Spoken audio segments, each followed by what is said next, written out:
பெரியோர்களே, நான் மிகவும் நேசிக்கக்கூடிய தமிழ் இலக்கியம் கம்பராமாயணம்.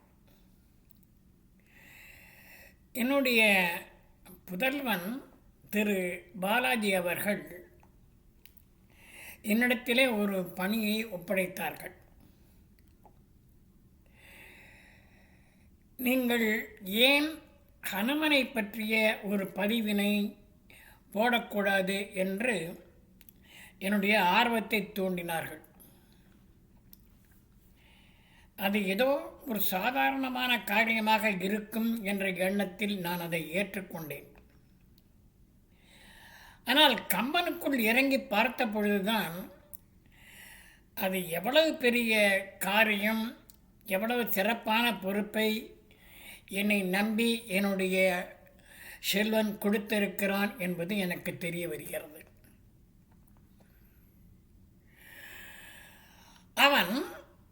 ஹனுமன் அவனுடைய சிறப்பும் பெருமையும் பற்றி சொல்வதாக இருந்தால், சாதாரணமாக பலரும் என்ன சொல்வார்கள் என்றால், சுந்தரகாண்டம் மட்டும் படித்தால் மிகச் சிறப்பாக இருக்கும் என்பார்கள். ஆனால் என்னுடைய அபிப்பிராயம் கொஞ்சம் மாறுபடுகிறது.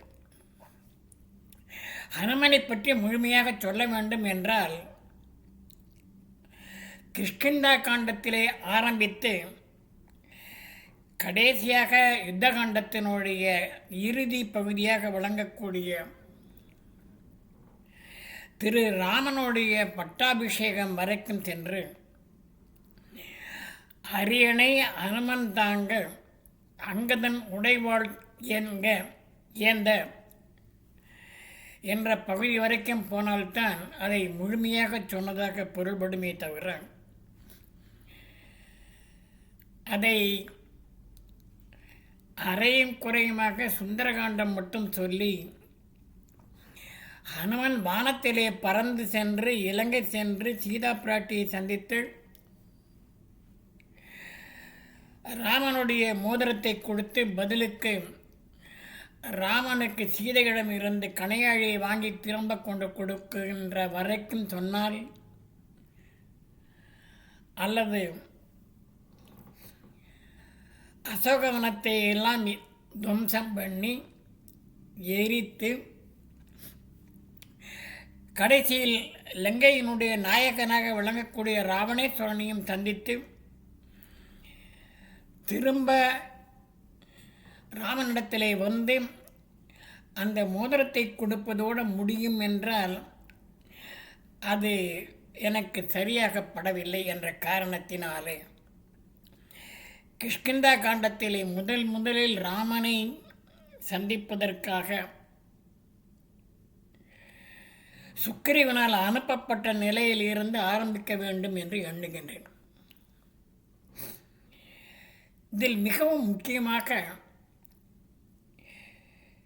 என்னுடைய பக்தி என்பது இருக்கட்டும் என்று ஒரு ஓரமாக வைத்துவிட்டு, இது கம்பனுடைய தமிழ் எந்த அளவுக்கு சிறப்பாக இருக்கிறது என்பதையும் பதிவு பண்ண வேண்டும் என்ற ஆசை என் உள்ளத்திலே அதிகமாக இருக்கின்ற காரணத்தினாலே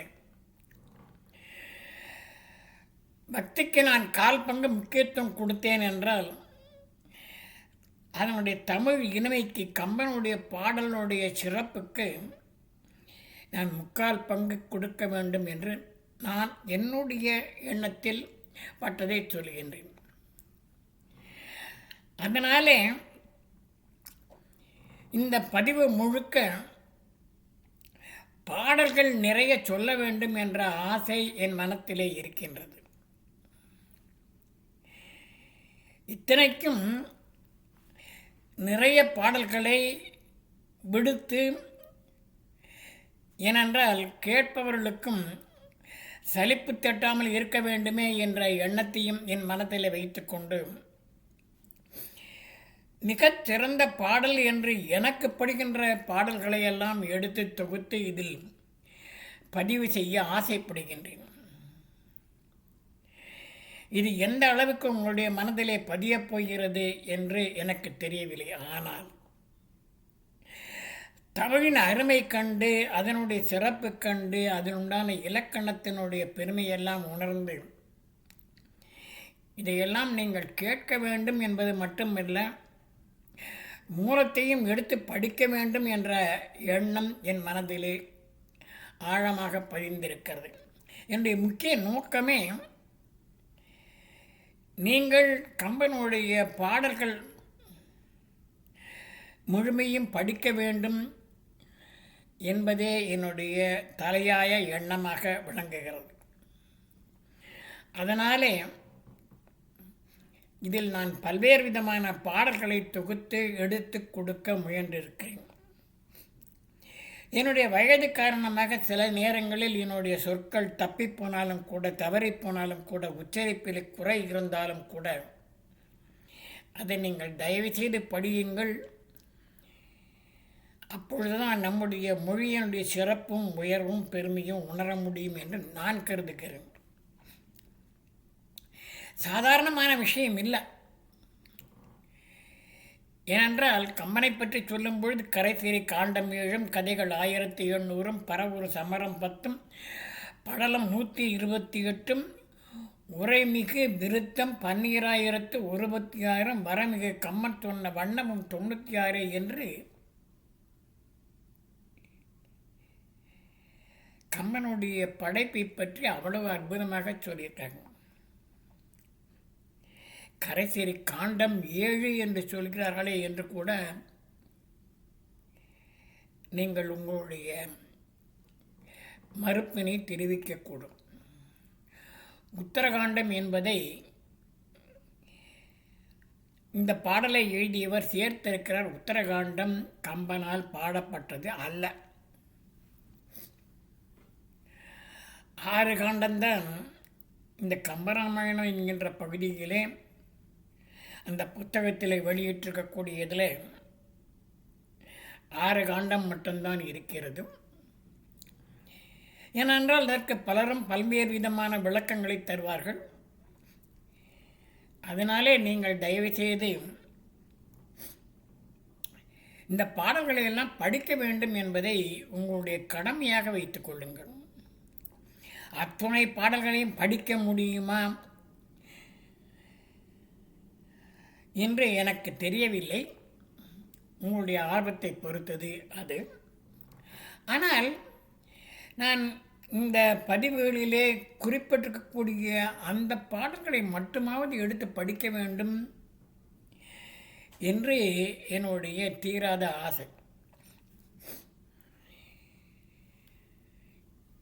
ஹனுமனை பற்றி அல்லது இந்த ராமனை பற்றி, ராமாயணம் பற்றிய கதைகள் என்பது ஏதோ தமிழ்நாட்டில் மட்டும்தான் இருக்கிறது என்று கருத வேண்டாம். ஏனென்றால்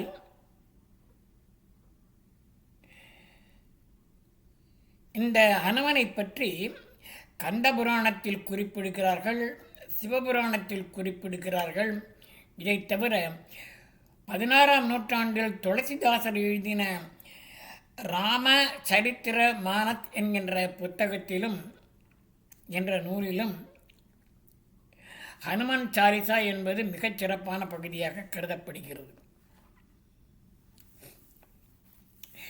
மற்றைய மத நூல்களிலும் ஹனுமன் காணப்படுகிறார். திபேத்திய பௌத்தத்திலும் ஹனுமனை பற்றி குறிப்பு வருகிறது. சில சீன பௌத்த நூல்கள்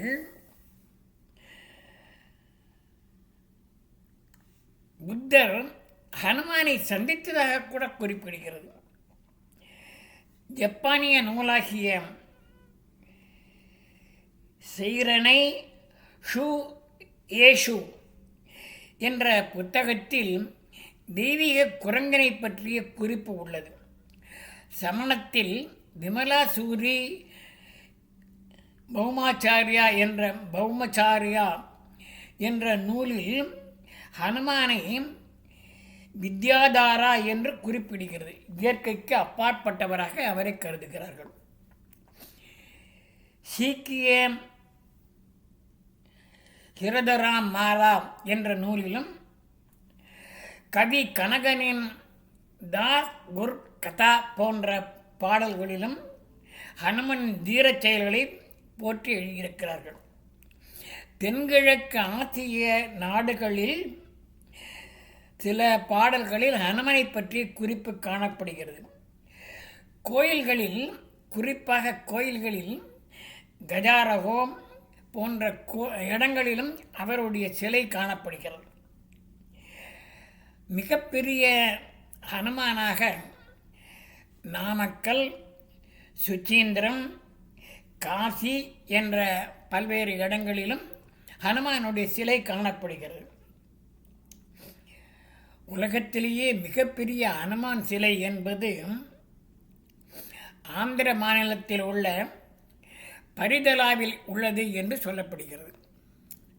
இப்படி நம்முடைய மதங்களையெல்லாம் கடந்தும் கூட பல்வேறு இடங்களில் ஹனுமானை பற்றி இருக்கிறது என்றால் அவருடைய பெருமையை எப்படி சொல்ல முடியும்? ஏதோ என்னால் முடிந்த அளவுக்கு, எனக்கு தெரிந்த அளவுக்கு நான் இதில் பதிவு செய்திருக்கிறேனே தவிர, டாக்டர் வெங்கடேஷ்,